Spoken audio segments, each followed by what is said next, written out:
So time for my roundup of week 25 of the Premier League. Start off Chelsea-Man U, which finished in a 1-1 draw. Not really the most exciting games of matches, as to be honest, I didn't really expect much more.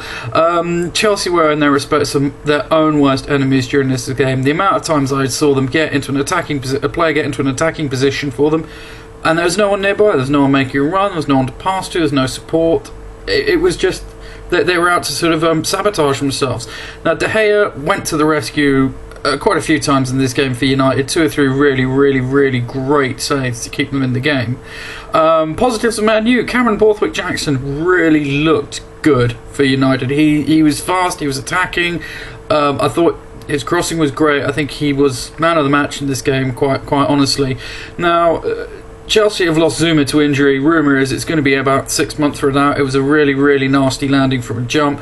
Chelsea don't need that. Chelsea need to keep their players like Zuma fit because they're leaking goals and they can't afford to lose any of the defenders.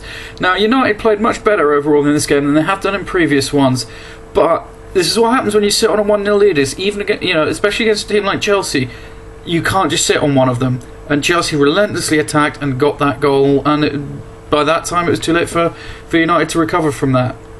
Moving on next, Liverpool versus Sunderland. This one ended up 2-2. Now, Liverpool should never have let this one slip. You're 2-0 up against a team battling relegation. You're in control of the game. Don't blow it like this. Great play from Firmino in this game. He's shaping up to a really great player for Liverpool, especially certainly one for the future. And he's a player Liverpool really got to hold on to at all costs. From what it looked like in this game, though, Liverpool just went 2-0 up and thought, well, this is it now, we've won it. And it came back to biting on the arse. It's a valuable point for Sunderland, who are battling relegation, and they're not expecting to pick up points against the likes of Liverpool, but Liverpool cannot afford to drop 2 points in any games like this if they want to retain themselves a European place. Now, moving on to the next game is Bournemouth versus Arsenal. This finished 2-0 to Arsenal. Now, it's a good solid win for Arsenal. It wasn't spectacular, but it was solid in what they needed. Generally speaking, good play all round, especially from Ozil and Ramsey, and Oxlade-Chamberlain coming back into a little bit better form, I thought. Bit of a scrappy game overall. Conditions weren't conducive to having a great match, but I thought the teams, Arsenal certainly played quite well. Bournemouth they couldn't really string anything together. Arsenal needed this kind of just stabilising win. Talking point of the match was obviously should it have been a red card for Flamini. I think, yeah, I'd have to say it probably was. I've seen less reckless challenges. Given red cards. So I think, in all fairness, that probably should have been a red for him.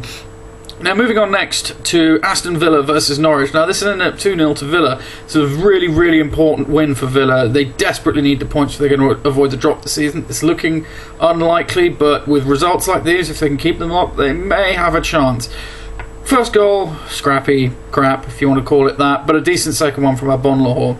Now, Norwich should be worried. They're sliding towards the relegation zone, and with Newcastle picking up a good result against Albion, this is sending them into the drop zone and Newcastle out of it.